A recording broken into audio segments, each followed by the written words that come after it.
Well, I am so honored to have BHL. Can I call you BHL? Absolutely. Okay, so it's Bernard-Henri Lévy, who is one of the most prolific authors in the world, I would say, and such incredible work. And your most recent book, you're here in Montreal to speak for Gurion Canada at their big gala, and your most recent book is about Israel, and it's fascinating. You had, in your 50-year career, you had never written a book about Israel, and I guess after October 7th, you felt it was necessary? I always felt it is necessary for a Jewish writer. There is always a secret rendezvous with a book about Israel. But I always postponed it. I delayed it on and on since decades.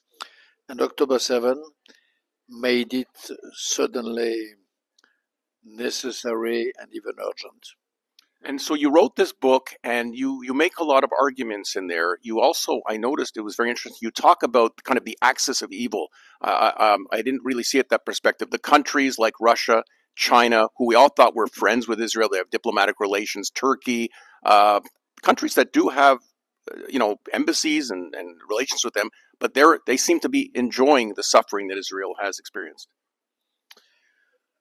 More than that, not only enjoyed, but if you take the example of Russia, for example, they were informed of October 7 before.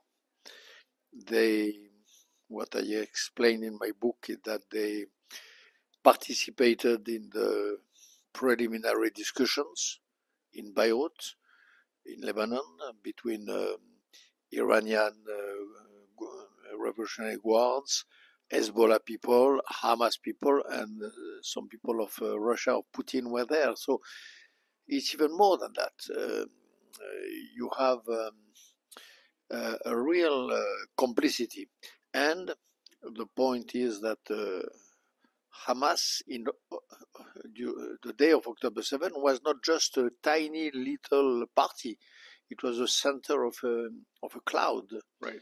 Of an axis. Yes, Iran, Russia, Turkey, through Muslim Brotherhood, and Qatar, of course, and so on. You've written so many fascinating books. We don't have the time to go over all of them, but I'll ask you one last question, and that is about Ukraine. You've also been to Ukraine. They were attacked unnecessarily by Putin, the evil Putin. And what do you think is going to be the future of Ukraine? Do you think they're going to make a peace deal eventually? Peace deal, of course, but which peace deal? Yeah. You have fair pieces and unfair pieces. What I hope is that there will be a fair peace, and a fair peace means no award, no reward for the aggressor, for Putin. So I hope and I believe, by the way, that Ukraine, at the end of the day, will win this war. Very few people believe that, but I do believe. I know Ukraine from inside.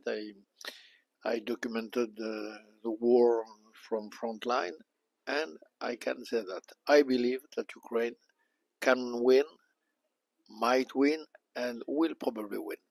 Well, thank you very much for everything you do. Thank you for coming to Montreal. I'm so honored to have spent some time with BHL, and thank you to Simon Ben Simon for setting it up.